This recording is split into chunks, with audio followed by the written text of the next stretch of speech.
Yo, what's up everyone? Welcome back to the channel, and today I'm going to show you how to set up a savings plan with Twoguysfinance. Alright, if you've been wondering how to set up a savings plan on Twoguysfinance, this video is going to help you out with that. It's going to be a quick one, just going to give you guys a quick step-by-step guide on how to get this done. So let's not waste any time at all and jump straight into the video.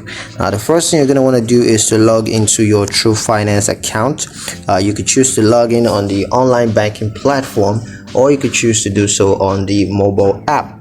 Now once you're logged into your account, you just want to select the savings account that you want to set up a savings plan for, and then you're going to click on savings plan, and then just follow the prompts to set up a plan.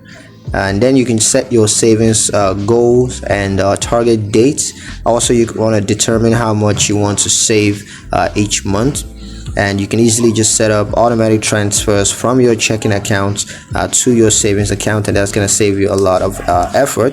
And once you're done with that, just review and adjust your savings plans as needed, and you can use Twoguysfinance to track your savings progress once that's completely set up. So yeah, that's pretty much it on how to set up a savings plan with Twoguysfinance. I hope you guys liked the video. Hope you found the information useful enough. If you did, like the video, comment down below, let me know what you thought. Share the video with your friends and subscribe to the channel if you haven't already, and I'll catch you guys in the next one.